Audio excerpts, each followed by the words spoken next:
segunda carta de Pablo a los Corintios, en capítulo 7, y quiero que ustedes vean que Dios es un Dios que da ánimo, es un Dios que te anima, porque hay momentos en que los que estamos tan afligidos con tantas situaciones, dice la Biblia en el libro de Pedro que el mundo entero yace bajo el poder del maligno, es decir, vivimos en un sistema que está gobernado por las leyes satánicas.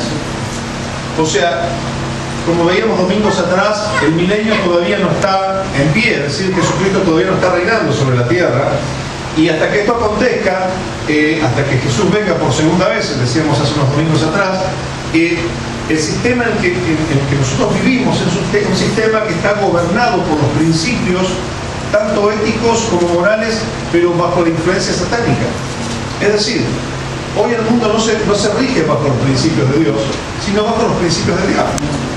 Recién venía conversando con un muchacho y me venía contando los vaivenes que tiene en su trabajo, y me dijo una frase muy intensa, muy fuerte. Me dice: la verdad que a cada trabajo que me ha tocado ir me he dado cuenta que la gente es falsa, que es hipócrita y que es mala. No hay quien hable mal de otro, no hable mal de otro. Y yo le decía: claro, porque ese es el sistema en el que vivimos. Todo el mundo trata de sobrevivir, todo el mundo trata de alguna manera de pasarlo lo mejor que puede, pero también todo el mundo se rige por una ética que es satánica, que no es la del reino. Pero los que somos del reino de Dios, los que somos de Cristo, ya comenzamos a vivir y a movernos en la esfera espiritual que Dios ha dejado, que es el reino de Dios, y nos movemos por los valores y la ética del reino. Por eso es que la Biblia nos enseña de que hay momentos que vamos a sufrir y que vamos a tener momentos tensos, porque nuestros valores no son los mismos del sistema en el que vivimos. ¿Me van siguiendo? Tenemos valores y tenemos una forma de ser y un carácter que no siempre va a hallar gracia o va a caer bien en todos los ámbitos. Jesús le dijo en una ocasión a sus discípulos, se los dijo a los fariseos, le dijo: ustedes no me aman porque ustedes son de otro padre, no del mío. El padre de ustedes es el padre mentiroso, que es el diablo. Y Jesús mismo dijo también que cuando uno se acerca con la luz a las tinieblas, muchos se enojan con vos.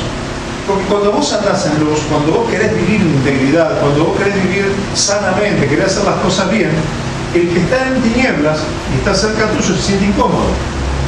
¿Me van siguiendo? Y como se siente incómodo, te va a perseguir, te va a criticar, te va a maltratar. Y lo hicieron con el Señor, también lo van a hacer con vos, conmigo. Pero decirle que tenés al lado, pero ánimo, porque vale la pena. Porque vivir bajo los principios del Señor hacen que tu vida esté bajo bendición. Vivir bajo los valores del reino, vivir creciendo en el carácter cristiano, hace que tu vida vaya de gloria en gloria y de poder en poder, como dice el libro de Salmos. Entonces, vale la pena a veces tener incomodidad, porque uno se siente incómodo cuando quiere hacer la voluntad de Dios, ¿o no? Porque la gente va en otra dirección. Uno quiere ir en esta dirección y la gente va en otra dirección. Y te va a generar incomodidad. Pero quiero dejarles dos principios en esta noche. Dos principios que son importantes para nuestra vida personal y nuestro cambio. Capítulo 7 de 2 de Corintios, segunda carta de Corintios, dice, en el versículo 4, en la versión NBI, versión nueva, versión internacional, dice: tengo mucha confianza en ustedes, siento mucha satisfacción a causa de ustedes.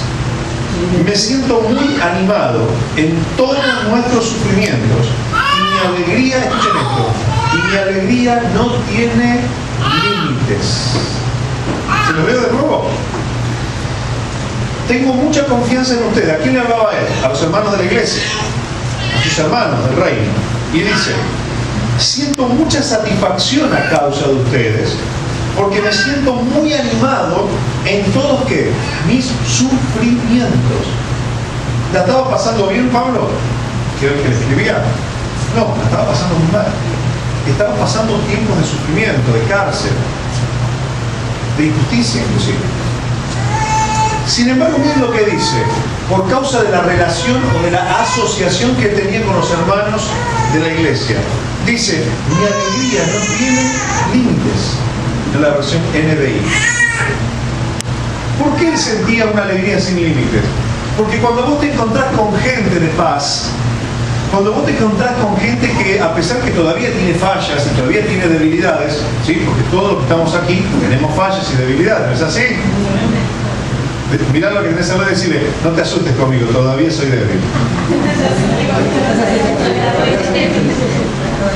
Es decir, todavía tenemos debilidades y flaquezas, pero vamos para arriba, no para abajo. Porque vamos creciendo, vamos aprendiendo los valores del reino y vamos aprendiendo a cambiar de vida. Y esto nos hace cada día mejores. Entonces, Pablo lo que está diciendo, a pesar de todo lo que me pasa, asociarme con los que son de Dios, tener una buena relación con los que aman a Dios, esto me hace bien, me anima, me fortalece, me da esperanza, me da fuerza, porque Pablo sabía que los hermanos estaban orando por él. Ustedes van a ver después en otros libros, como en el libro de los Hechos, por ejemplo, cuántas veces Dios lo libró a Pablo por causa de la oración de los hermanos que estaban orando cuando él estaba siendo perseguido o estaba encarcelado. Ahora, en el versículo 6,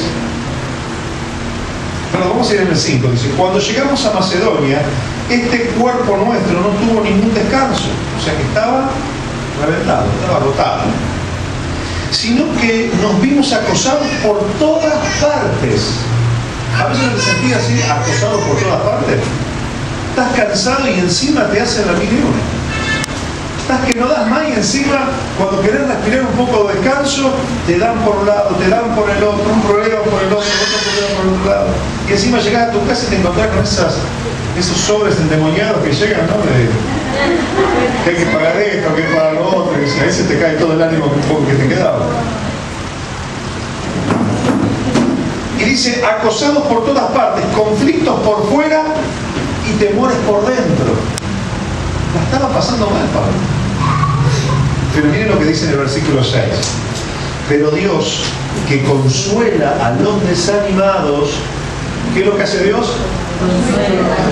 Consuela a los desanimados, nos consoló con la llegada de Tito, un hermano, y no solo con su llegada, sino también con el consuelo que había recibido de quién, de ustedes, de los hermanos. Fíjense qué importante es tener buenas asociaciones, es decir, tener buenas relaciones con la gente de Dios, con la gente que está cambiando, con la gente que le está haciendo bien las cosas porque aman a Dios. No con la gente perfecta, porque no la van a encontrar, pero sí con la gente que está queriendo hacer las cosas bien. Ahora, ¿y cuál es la contracara de esto? Miren, en el capítulo 6 del mismo libro, en el versículo 14, dice, no se unan con los incrédulos. ¿Quiénes serán los incrédulos? Fíjense. Incrédulo. Prefijo in significa no. Crédulo, creyente. Porque no creen. Y por lo tanto, como son incrédulos, todavía tienen los valores de este mundo, no los del reino. Y dice, no se unan a los incrédulos, porque después hace la pregunta a Pablo y le dice, ¿qué tienen en común la justicia y la maldad? ¿Hay algo en común? No. ¿O qué comunión puede tener la luz con la oscuridad? ¿Qué armonía tiene Cristo con el diablo? O con Belial, como dice así en la versión Reina Valera del 60. Dice, ¿qué tiene en común un creyente con un incrédulo?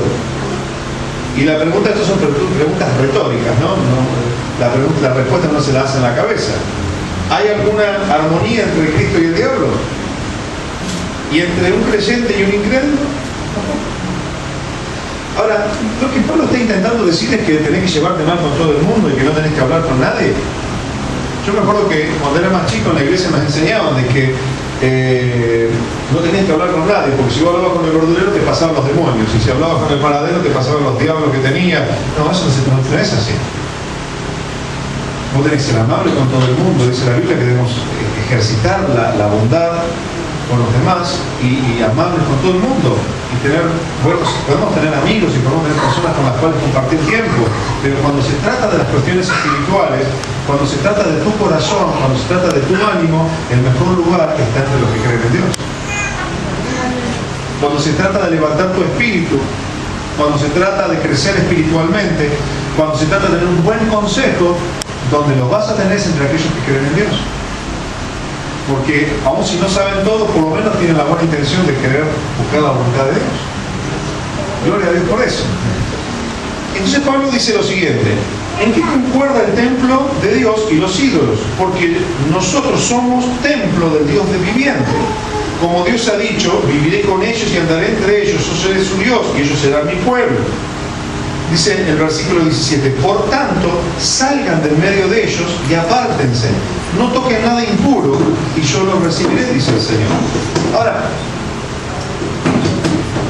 qué bueno es tener la armonía y la comunión con los hermanos. Cuando estás en aflicción, no busques a un consejero incrédulo, busca a un hermano, alguien que pueda orar por vos, alguien que pueda darte una palabra de la Biblia. Es más, vos podés ser de los otros también, de aquellos que cuando leíste un versículo de la Biblia y lo traes y ves a alguien que está en aflicción y decís, mira, che, te quiero compartir esta palabra. O le mandás un mensajito de texto con un versículo de la Biblia, lo va a animar. Hace poco yo tengo a veces la costumbre de mandar a mis amigos y a hermanos y a pastores, le mando mensajes así cuando siento de Dios. Y hace poco un pastor de una iglesia importante, grande, digo, me manda un mensaje y me dice, pastor, gracias por la palabra que me mandaste. Estaba pasando un muy mal momento, una aflicción muy grande, y ese versículo llegó en el momento justo para mi vida. Gloria a Dios. Yo hacía mucho que no lo veía, así que me mandé porque sentí de Dios de mandárselo. Entonces, Pablo dice, tengo mucho sufrimiento, pero mi alegría no tiene límites. ¿Saben por qué? Porque los hermanos le estaban dando ánimo, porque los hermanos lo estaban fortaleciendo, porque había gente que estaba orando por él. Gloria a Dios por eso. Gloria. Tengo una pregunta, ¿vos orás por los que están en aflicción? ¿Le pedís a Dios por aquellos que están pasando mal momento? ¿Le das un abrazo a aquel que lo ves que está ahí pachucho, afligido? Porque a veces hay alguien que lo necesita. No le niegues nunca un abrazo a alguien, Si alguien lo está necesitando, y aquí bueno, en la ISO somos muy de bendecirnos, de abrazarnos y nos vamos tan fortalecidos, ¿verdad? Y especialmente el domingo cuando viene toda la iglesia. Ahora, noten ustedes que hoy, para terminar, hablaba con un muchacho y hoy a la tarde estaba hablando y le decía, le enseñaban, porque yo no es creyente, pero siempre que tengo oportunidad le hablo del Señor, y entonces estaba hablando de lo que era la buena tierra y la mala tierra. Y la Biblia dice que hay un principio espiritual, que es el principio de la siembra y de la cosecha. Y un principio, mi hermano, que realmente se cumple a rajatabla. El principio de la siembra y la cosecha. Todo lo que vos siembres es lo que vas a cosechar. Ahora, hay un elemento, Dios es el que nos da semillas para bendecir, Dios nos da semillas para sembrar, y esas semillas son tu tiempo, esas semillas tienen que ver con tus dones, tienen que ver con tus finanzas, tienen que ver con tus tiempos, ya lo dije, tienen que ver con tus talentos, con tus capacidades.